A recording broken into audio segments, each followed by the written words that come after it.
Hürmetli vatandaş, nöbetçiler 2020 yıl 3. ayının 21. günü haftaki şembe endilikdeki sizlerge bir şingil muhakeme yukarı liksiyelerge münasibetsiz. Endi asas jettim münasibetli şundak bolsun münasibetsizrek endi hesapta. Sebebi biz bu ikinci bir menbeden alımız. Muhakemenin temisli mavzusu ikinci menbeden alımız. Mesela neyim dedi karana? Amerikalıkla cüngoluktan 2 trilyon dolar töletip almakçı oldu. 2 trilyon dolar töletip almakçı oldu. Amerika hükümeti jıkımlık virüsden gelişmen beyine uzun kesel tekşürüşke irade bağladı. Angliya virüs opti tüpeyle hizmetleri çıkalmayan kişilerge 80% maaş tartıştıgan oldu. Hüccetle aşkarıldı ki bu virüsü optini yoşuruş 22 hassiga yetti. Demek birini ma'lum qildi, 21ni ma'lum qilmadi degan gap. Canlın nazari 2020 yıl 3. ayının 21. günü yutup. Gördünüz dostum, hazır Amerikalıklar ziyan zahmetli töletip eliş. Amerikalıklar keselliği yoktu. Virüs bilen yukumlandı. İşten kaldı. Zavutlar takaldı. Mesela maşinsazlık zavutları takaldı diyen haberini anladım. Lekin paketim yok. Hazır hüccetlik paketim yok. Şunda anladım takaldı. Amerika halkı şiddet bilen yukuvatıdı bu kesel. Bundak ahvalası da Amerika halkının arz kılıp töletip yollu.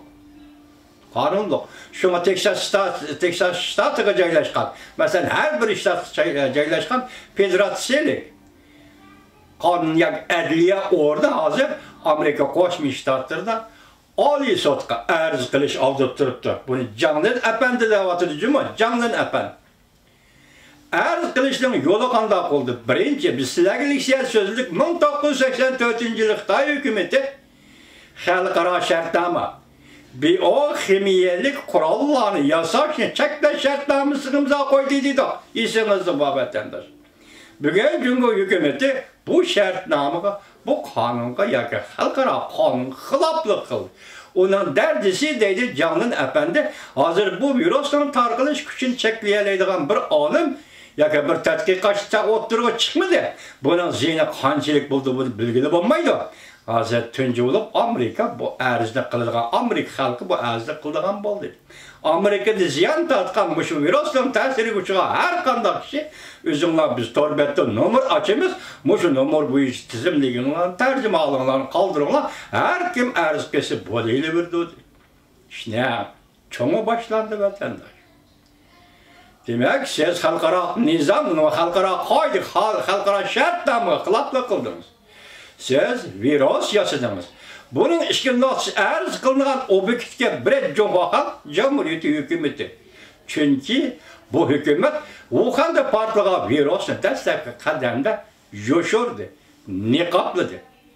Eğer yoşurmagan bolsa, niqaplamagan bolsa, devlet işlakatı Mike Pompeo'nun sözüyle etkandı. Belki halkara cemiyet bunun olduğunu elip kalattı, tosup kalattı.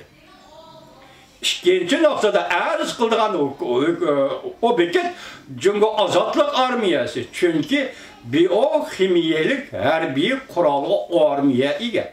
Askeri güçler ega.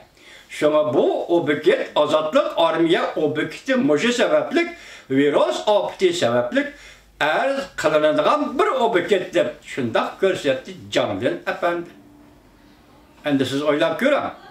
Ne geldi? Endilikte Prezident Trump hükümeti ve şundakla Prezident Trump hükümeti devlet işlakatı Mike Pompeo'nun yakında bir sözleri karganlamanıma ya dedi.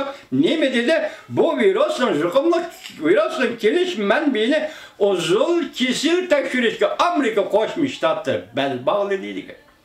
Hemeden açık yeri şu bol değil ki vatandaş halkara şartnamı hılaplık kıl.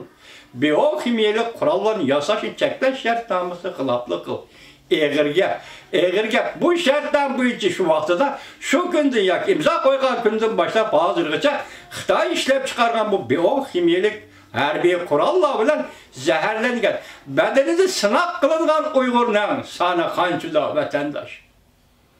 Uygur'un oğul kızlarının sana kançıdır vatandaş. Ben üzem sözde bağal liseyle asası da bu sualını koyup atamam. Şirket'e elip gidilgen 500 bin kişilik Uygur oğul kızlarının takdiri nime doğru vatandaş.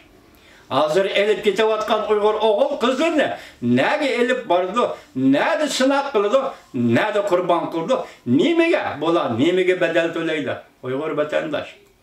Gayretkal Amerika halkı, gayretkal dünya halkı, senin her kanda karşılığını kollayımız Amerika halkı.